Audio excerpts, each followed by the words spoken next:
جنہوں نے دن رات ایک کر دیے تھے. میرے خیال سے 8 مہینے میں جتنے ان کے بال سفید ہوئے اس سے زیادہ نہیں ہوئے ہوں گے. صرف اس لیے نہیں کہ ایک بھائی کے لیے، اس لیے بھی لڑ رہے تھے کہ ایک عالم کے لیے جس سے دین کا بہت سارا حصہ وابستہ ہے. ان کی محنتیں رائگاں نہ گئیں. بہت سارے میرے احباب و اقربا، خاص طور پر مدن پورہ اور وکرولی سے، جنہوں نے اپنے گھر بار چھوڑ کر میرے لیے دوڑتے بھاگتے رہے. اللہ رب العزت اس بات کا شاہد ہے، ایک ایک دن اندر میں نے سب کے لیے دعائیں کی ہیں، اور ایسا نہیں کہ کوئی دن بھولا جاتا. اور باہر کی ہمیشہ یہ خبریں آتی رہتی ہیں کہ حالات کیسے کے کیسے ہوتے جا رہے ہیں. کبھی اگر گھبراہٹ اور بے چینی ہوتی تو میرے عزیزوں صرف ایک ہی بات ہمارے پاس تھی علاج کے لیے. ایک ہی علاج تھا. جب بے چینی بڑھ جاتی، اپنوں سے رابطہ نہیں ہو پاتا اور کسی کے خبر نہ پہنچتی، کھانے پینے کی تکلیفیں، رہنے سہنے کی مصیبتیں جب سر پر آتی، تو ایک ہی علاج تھا، ان کے نثار کوئی کیسے ہی رنج میں ہو، ان کے نثار کوئی کیسے ہی رنج میں ہو.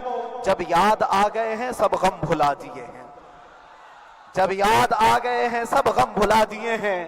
اس رسول محترم صلی اللہ تعالی علیہ وسلم کا احسان عظیم ہے. بار بار مجھے یہ احساس ہوتا رہا، پوری دنیا اگر چھوڑ دے مگر یقین تھا آمنہ کا لال کبھی نہیں چھوڑے گا. اور چھوڑا بھی نہیں، اور چھوڑا بھی نہیں. ہر رات جو ہمارا معمول تھا، ہم نے جو دیکھا، ہماری پچھلی زندگی میں ہم نے اتنے عجائبات نہیں دیکھے ہوں گے جو 8 مہینے کے اندر ہم نے دیکھے. نبی پاک صلی اللہ تعالیٰ علیہ وسلم کے انعامات و اکرامات، رب تبارک و تعالیٰ کی مدد سے دل مضبوط ہوتا ہے. عزیزان گرامی، ہم نے تو وہاں ایسے لوگوں کو دیکھا جو ڈپریشن کا شکار ہو کر کافر بھی ہو گئے، اور حالات سے گھبرا کر کے وہ انکار کر بیٹھے، کوئی خدا نہیں ہے، کوئی مدد نہیں آتی ہے. ایسے حالات وہاں دیکھے، لیکن ان حالات میں بھی اللہ تبارک و تعالیٰ کی مدد ساتھ رہی. رسول پاک صلی اللہ تعالیٰ علیہ وسلم کا انعام و اکرام یہ تھا کہ جس طرح سے گئے تھے اسی طرح سے واپس بھی آئے. جس طرح سے گئے تھے ویسی واپس آئے. اور نہ میرے مصطفیٰ نے باہر میری عزت میں کمی کی، نہ اندر عزت میں کمی کی، کہیں پر بھی نہیں. الحمدللہ جس شان کے ساتھ رسول پاک صلی اللہ تعالیٰ علیہ وسلم اپنے چاہنے والوں کو رکھتے ہیں، وہ میں نے دنیا میں دیکھا. اور پھر یہ عرض کیا، آقا آج آپ کی عزت پر بات کرنے والے کو چاہے وہ 1000 کال کوٹری کے اندر ہو، آپ عزت کے ساتھ بٹھاتے ہیں، تو پھر قیامت کے دن اس کی عزت کا کیا حال ہوگا. عرش حق ہے مسند رفعت رسول اللہ کی، دیکھنی ہے حشر میں عزت رسول اللہ کی. میرے عزیزو، ایک بات کو طے کر کے چلو، انہیں جانا انہیں مانا، نہ رکھا غیر سے کام، للہ الحمد میں دنیا سے مسلمان گیا.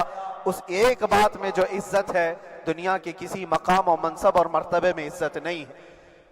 اور حالات دنیا انشاءاللہ میں سناتا رہوں گا. اللہ تبارک و تعالیٰ جب تک یہ زبان رکھا ہے حق بولتے رہیں گے اور سناتے رہیں گے، اور بھی حالات آپ کو انشاءاللہ العزیز آگے سناتے رہیں گے. لیکن آج خصوصیت کے ساتھ میں جمعہ کے لیے اسی لیے حاضر آیا کہ یہاں کے لوگ پل پل یاد کرتے رہے.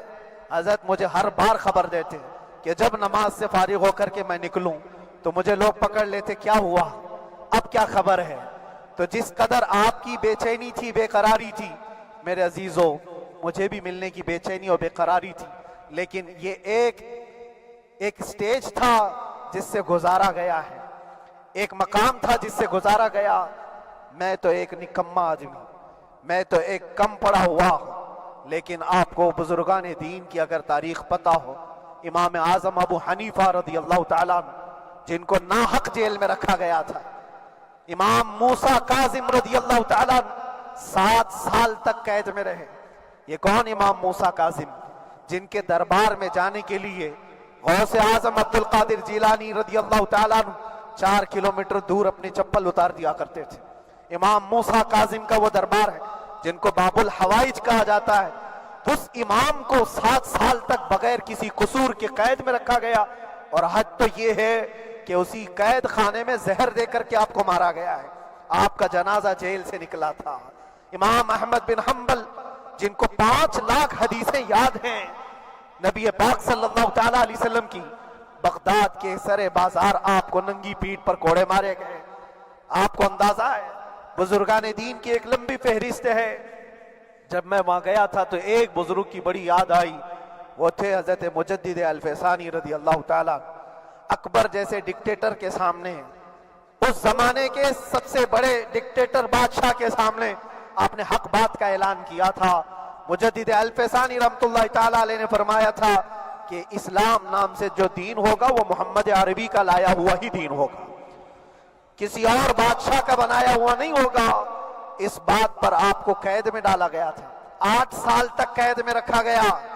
8 سال میں بادشاہ مر بھی گیا, بیٹا بادشاہ بنا, لیکن کسی نے آ کر جہانگیر کے سامنے یہ بات رکھی کہ آپ کے باپ نے جس مولانا کو قید میں ڈالا تھا گوالیار کی جیل میں, 8 سال میں جیل کا نقشہ بدلا ہوا ہے.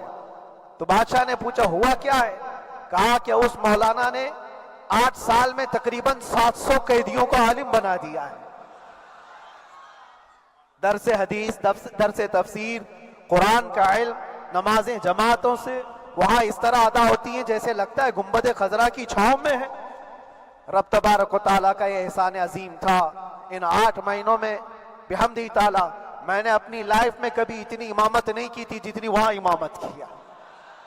اس لیے کہ پابندی نہیں ہو پاتی. جب جب امام رہا مسجد میں چھٹیاں ہوا کرتی تھی, ادھر ادھر آنا جانا, لیکن وہاں پر کبھی کسی نماز میں چھٹی نہیں ہوئی.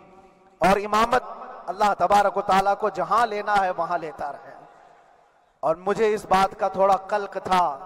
24 سال سے میں تراویح سنا رہا تھا. 24 سال, 24 تراویح ہو چکی تھی. رمضان المبارکہ 24 گزر چکے تھے. 25واں سال تھا. ظالموں نے مجھے رمضان سے پہلے اندر کر دیا. بار بار یہ خواہش ہوتی تھی کہ میری تراویح چھوٹنے نہ پائے. 25ویں تراویح ہے, 25ویں محراب ہے, لیکن رب تبارک و تعالیٰ کا احسان, اندر موجود سارے مسلمانوں نے یہ مطالبہ کیا کہ ہم یہاں جماعت سے تراویح قائم کریں گے. اور اب تک لوگ الم تری کیف والی تراویح کبھی کبھار پڑھ لیا کرتے ہیں, لیکن سارے لوگوں نے مل کر کے یہ اتفاقاً کہا کہ ہم پورا قرآن آپ سے سننا چاہتے ہیں. کیسے کیسے قیدی تھے, کیسے کیسے کرائم والے تھے.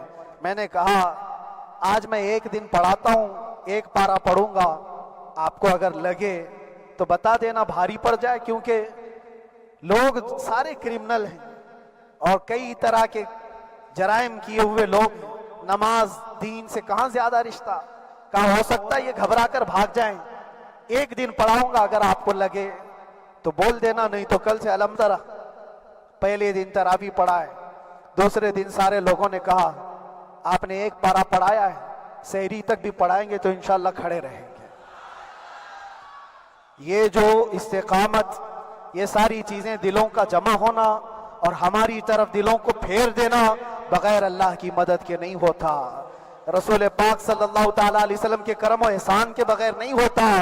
وہ تراویح بھی پڑھتے رہے, تفسیر قرآن بھی سنتے رہے اور قرآن کی تعلیم بھی لیتے رہے. پھر مجھے اندازہ یہ ہوا کہ رب تبارک و تعالیٰ کی منشا یہ تھی کہ ہماری تراویح کی محراب کی سلور جبلی جیل کے اندر ہو جائے. مجھے اس بات کا کوئی قلق نہیں رہا کہ میری کوئی چیز چھوٹ گئی ہے. ہاں, عید, بقرعید, محرم, یہ تمام چیزیں لوگوں کی یاد تو رہتی, رشتہ دار, احبا, اقربا کی یاد, لیکن اللہ کی مرضی. میرا رب تبارک و تعالیٰ جو پسند کرے اس میں ہم راضی ہیں. اگر مولا یہ چاہتا ہے کہ میں تنہا پڑھوں تو اس کی رضا میں ہم راضی ہیں. اگر وہ چاہتا ہے کہ مجمع ہزاروں میں ہم نماز ادا کریں تو اس کی مرضی پر ہم قائم ہیں. عزیزان گرامی وقار, صبر اور سکون کے ساتھ جو حالات گزرے اس میں سب سے بڑا کردار آپ سب کی دعاؤں کا ہے. سب کی دعاؤں کا. مشائخ, سارے پیران اعظام, تمام سلاسل کے اور ہر مسجد کے امام اپنے محراب اور منبر سے جو دعا کرتے رہے, یہ سارا ذخیرہ میرے لیے اتنا بڑا ہے جس کو میں بیان نہیں کر سکتا. ہر ایک کی جانب سے دعائیں, عورتوں بچوں کی طرف سے منتیں, روزے, نہ جانے کیا کیا کر لیا. پھر مجھے اندازہ ہوا کہ صرف اپنے آرام, اپنے راحت کے لیے پھڑپھڑانے سے کچھ نہیں ہوگا. رب تبارک و تعالیٰ یہ چاہتا ہے کہ پوری امت مل کر کے اس فقیر کے لیے دعا کرے، اور اللہ تعالیٰ کو جب تک منظور تھا تمہاری دعائیں ہوتی رہی۔ بعض لوگوں کو یہ خیال بھی آیا، کچھ میرے احبا اقربا رشتہ داروں نے بھی کہا اتنی ساری دعائیں ہوئی قبول کیوں نہیں ہوتی؟ ایک بات یاد رکھو، پوری دنیا مل کر کھڑے ہو کر دعا کرے، اللہ کی قدرت پر کوئی کام کرنا واجب نہیں ہے، اللہ پر کوئی چیز واجب نہیں ہے، اگر وہ اپنے فضل سے عطا کر دے تو اس کا احسان ہے۔ اب چاہے وہ سال بھر میں قبول کرے کہ 5 سال میں قبول کرے، ایک بات